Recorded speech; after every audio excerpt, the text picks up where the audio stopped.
exclusion of physically challenged elderly from access to train station. And this identifies major cause of building collapse. So those are the headlines, some of the headlines you can find on the front page of the Guardian newspapers.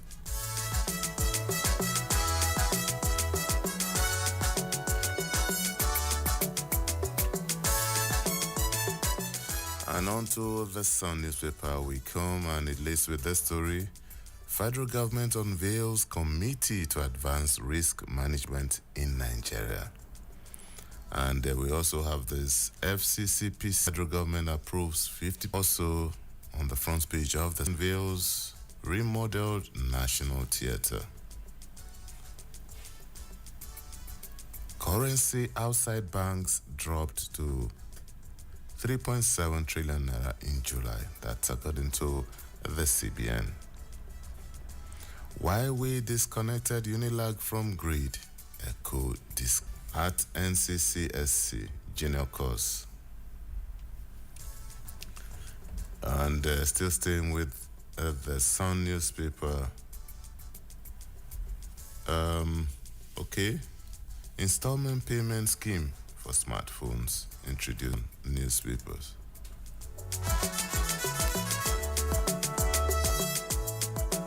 Right in the justice sector. That's this the lead story. Digital exchange, SEC grants company approval in principle. And Tinubu can beneficiaries initiate. Federal government inaugurates NSIA board. Wants sustainable future for unbound generation. Federal government threatens to invoke no work, no pay rule on striking resident doctors. And also not domestic affair in AMCON insists on IRIC Aero major exit plan. Yobe government 10th Senate and interest of Nigerian people. Okay, these are some of the stories.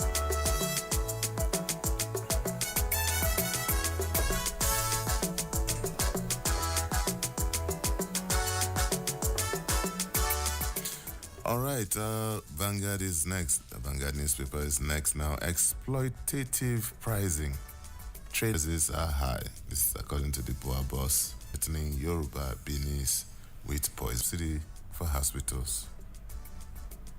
What's NLC president? We will hold government accountable. Osigwe, new NBA boss. On the front page of the Vanguard newspapers.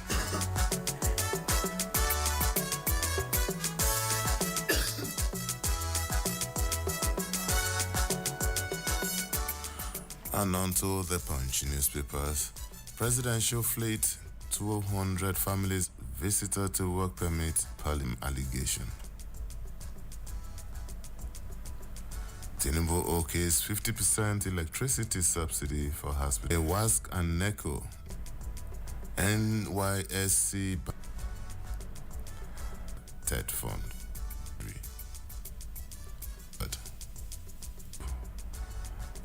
Leadership newspaper is next. Public hospitals get 50% electricity subsidy. Awareness and regulations. The graduate at Orange. Okay, I think we'll move on to the Tribune newspapers from there.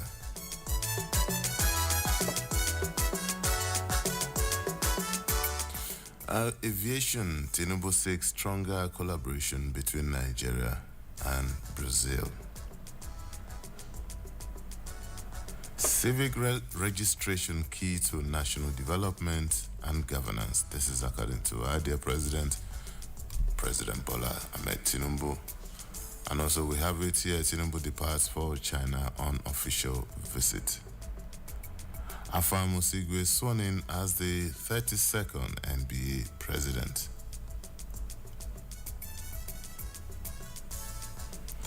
Police invitation. So those are the headlines from across the papers this morning. We'll take a short break, and when we return, as usual, in-house analyst is ready for us.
The issues. Everybody respected that because it was coming from the president. Theory behind it, the way the people took the battle in their hands. Some civil servant retired without a roof over his head. The cause. National spread. So where is it? Why are you so concerned about that? He said money was. I never. No.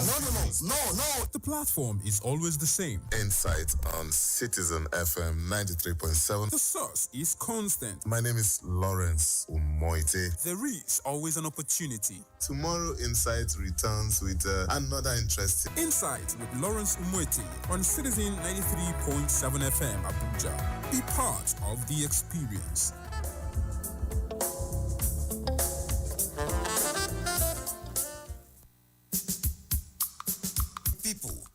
Come gather here. Which on top make we talk for Citizen 93.7 FM Abuja.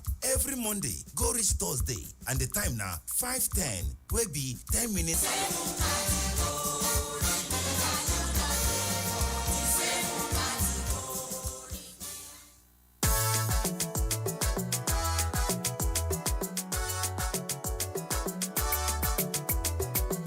7 FM here in Abuja.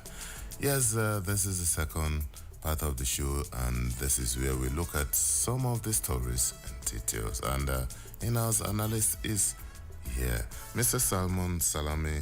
Good morning, sir. Very good morning to you, Lawrence Umoite. Mr. Salame is the Chief Operating Officer, Citizen 93.7 FM. Mr. Salame, the talk of the town, so to speak, at least in the early hours of the day, and that's talking about the invitation of the NLC president to buy the police. And yesterday he went and returned, and this is how the Sun newspaper puts that. He affirmed his commitment and patriotism to the labor movement, asserting that it is worth dying for. He made the statement when he acknowledged the challenge facing his role as is from as far back ago for workers' rights. Mr. Salame, what's your take on that? Well, yes, came back. I won't say he conquered because there was no battle. He came back very early yesterday in the morning. You could see the presence of activists and labor leaders here in labor, the president. And it got to a level that for people, because we should not be found wanting, or that we should not be lost in action. We were there. We saw it. When he came, he went upstairs, 10th floor, straight away to have a conversation with Joe Ajaero and his team. Like you rightly pointed out, what happened yesterday, it clearly states that no one man is above the law. And Ajero gave a very good account of himself as a patriot, a consummate labor leader, and somebody who is sold out to the welfare and well-being of Nigeria. It was means indictment, and he went there. Like the Yorubas will say, ohun tójú mi bá rí kì í pẹ́ ní police station. This is what he went, and it should not be taken to be an indictment. It's simply an invitation whereby you are given the opportunity to tell them, and we have seen this, under the law, and no one of us. So much, Mr. Salami. Let's move on from that to 1 month to crash for the grace period. Executive Vice Chairman, Mr. Tunji Bello, came during a stakeholders engagement on exploitative pricing held in Abuja. Bello stated that enforcement action against unfair pricing practice will begin after the grace period. The session aimed to confront the growing issue of excessive pricing and address the unethical practices observed within various market associations. Mr. Salam. Well, our good brother and friend in NAPOC, National Center of Political Running, the question is to crash prices between what? The only way I think prices can go down is by flooding the market with products. Demand little product. Flood the market with products. In fact, it's competition. If Lawrence Umwete intends to sell his own for 5,000 and others sells his own, Lawrence Umwete's good will stay in his shop. The question is for how long? Price will naturally go down. What we are saying in effect, as Motor Park economist here, is that the down. If the supply is low, the price will naturally go up. That is why we are witnessing what is happening now. Why? A lot of money chasing few goods in the market. What I think the government should do, flood the market with goods. Mr. Salami, I think I legislate into laws, because the question you ask yourself, why are prices going up? Why are prices skyrocketing? A lot of issues we all know, insecurity issues, transportation issues, the inflationary issues, truly not have this. I foresee a situation after a month, some people will just maybe 1 or 2 days of grandstanding, and after that everybody will go back and it will become business as usual. It simply is not sustainable at the end of the day, Mr. Salami, and we should try to treat the causes and forget about chasing the symptoms. We know that the government has its hands full, and they are doing a lot to try to tackle some of this in the past, and we know how it ended at the end of the day. And you can join the conversation. The phone lines are open now. Call us on 0903 2229797. You can also call us on 0818 2222 205 or 0818 2222 206. Any of these numbers, call us and let us know your thoughts on any of the issues we have raised so far. Still newspaper review and Citizen 93.7 FM Abuja. Mr. Salami, this story is in virtually all the papers. Subsidy for electricity tariff in public hospital health and social welfare, Tunji Alausa, while commissioning some projects at the Federal New Psychiatric Hospital and Battle. Okay, Alausa will express confidence in the Chief Medical Director. Also at the Eye Center in Kaduna, he also said, he also hailed the management. But for us, what we are really concerned about was the policy statement of the 50% subsidy for public hospitals. Mr. Salami. It's a very good one. It's a very welcome development. And it is in the interest of the downtrodden masses. We function well without energy or power. And you know the astronomical increase in the tariff has really the government to come up with this policy that yes, there is this 50% reduction or subsidy is a good and welcome one. It only means the government is a listening government. You are there to lessen the woes and the trouble. There is the need for us to criticize. We will do that. Just that we will not be hostile at Citizen FM. All right, thank you so much. The federal government, the Federal Ministry of Health and Social Welfare has expressed disappointment over the 7-day warning strike embarked on by the Nigerian Association of Resident Doctors, despite negotiations and plea attempts by the federal government to address its concerns and ensure continued industry. Number of days the strike was observed in line with extant labor laws. However, Minister of State for Health, Tunji Alausa, has appealed to the doctors to call off the strike since government is working hard to rescue their kidnapped colleague, Dr. Ganiat Popola. Salome. Well, it is neither here nor there. Clearly, one will be right if one says that yes, you can, in sympathy with the kidnapped colleague, protest and show government that there is the need for the government to do more to rescue the kidnapped colleague. That is in order.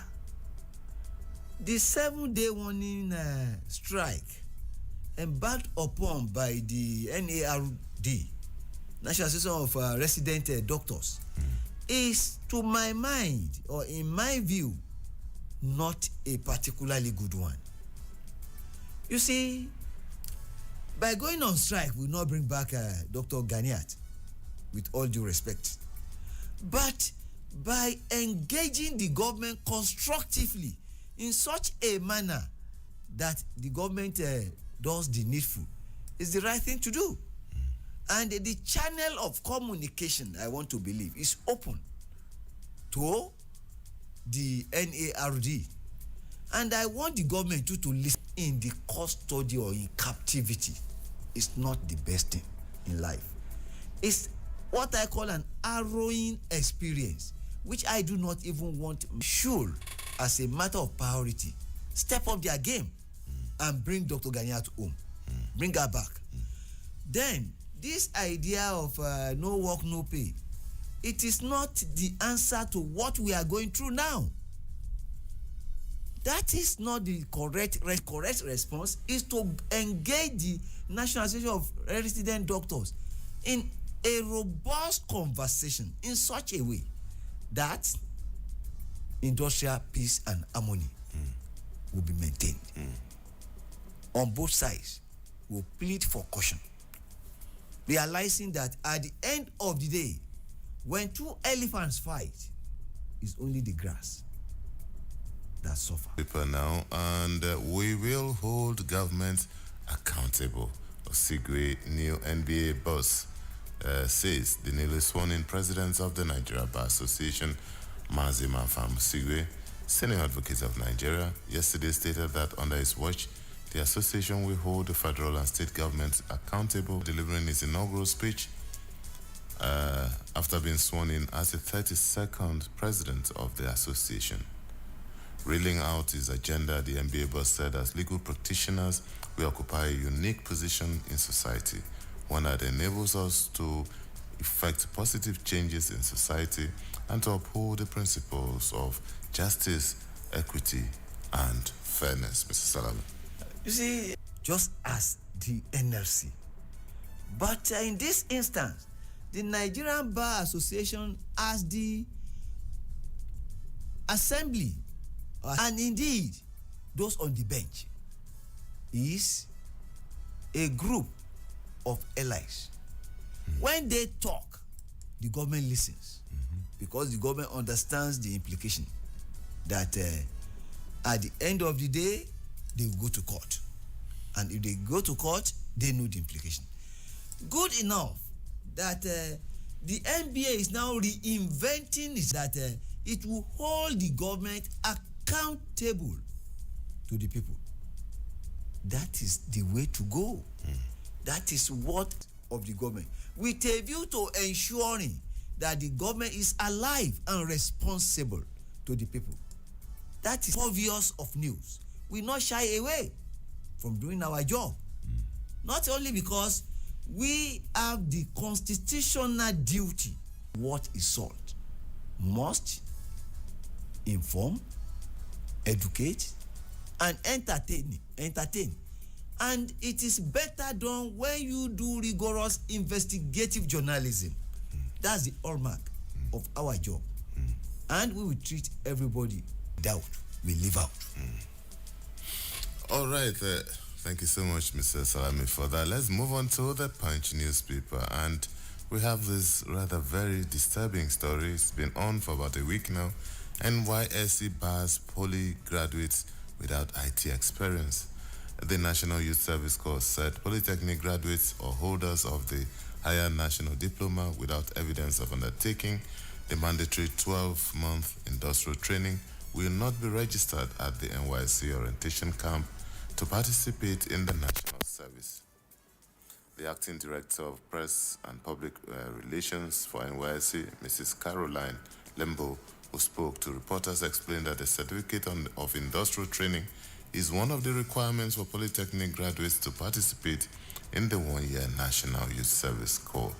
The NYSC had recently introduced a new policy requiring graduates of polytechnics and monotechnics to present an IT certification as part of requirements for the national service, particularly for participation in camp activities. Mr. Salam.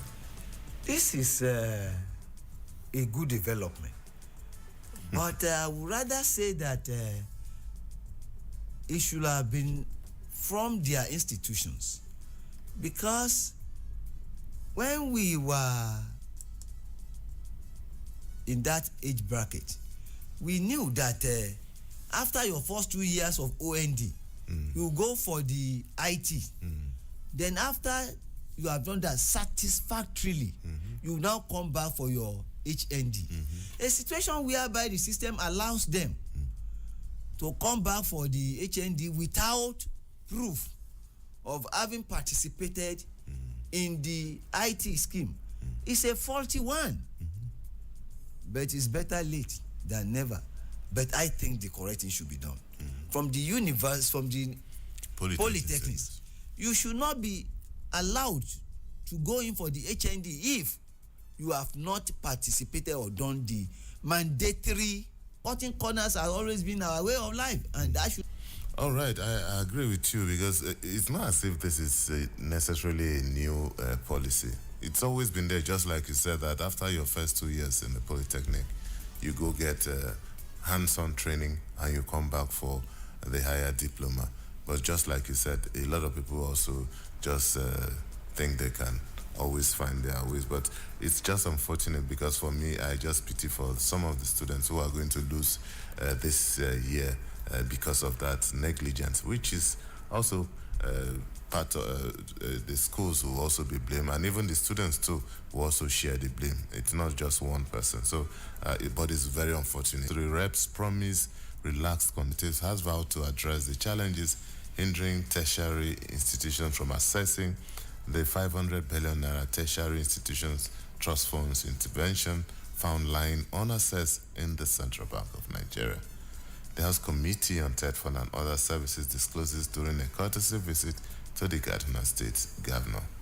The chairman of the committee, Mariam Munoha, noted that Mr. Salami, this is scandalous. Government have provided funds like this, but because of sheer negligence or would you say incompetence or whatever, some of people who are supposed to know what to do, structure that are not there and everything. And here you have just 3 institutions, over 1 billion naira left unassessed. You see, you need information. And where there is no information, this is what you get. The agencies involved should engage the media constructively in such a manner that there will be aggressive media reportage on this. Quite many people do not even know that such fund is available. But the schools no, they do know. Why they do not assess this is what I don't know. Because you must prepare very well. And you must make convincing representation to TED Fund. Because it is not a charitable, it's not a that matter. But why this is too difficult for you is it is in the interest of our younger ones, our wards, in such a way that no Nigerian student will drop out of school for doing his bit. Let us too key in and do the needful.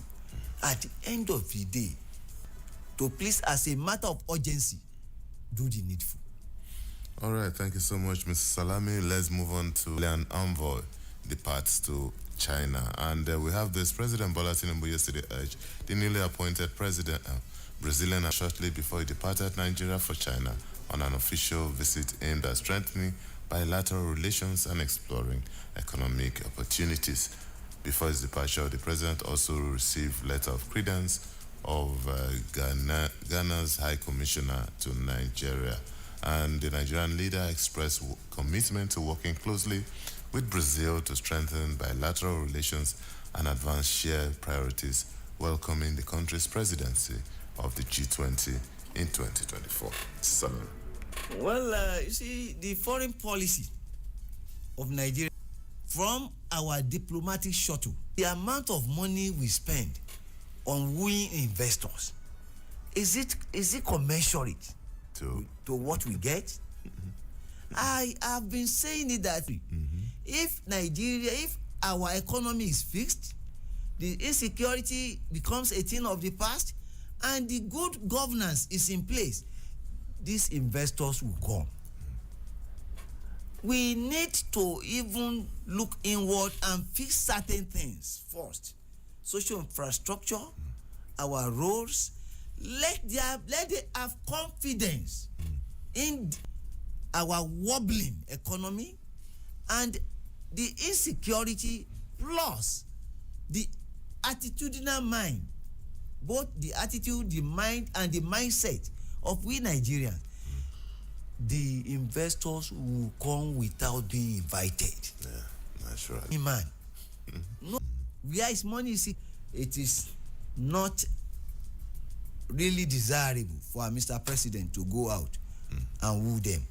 But then, let us first do the needful here. Okay, all right. Well, I'm very interested in the aspects which the presidents of Nigerian travelers, for example, Mr. Salami, the last time I traveled to Brazil, we had to take a connecting flight to South Africa, about 6 hours from the next flight from Nigeria to be less than 8 hours or 7 hours. And that's in some way, you are flying to Germany, no. If you're flying to US, for example, if you take a German airline, and so many other things like that, if you're taking Nigerian Airways, you begin to negotiate. And just like you said, it's not something that can be willed into existence. We have to work for it. Well, thank God that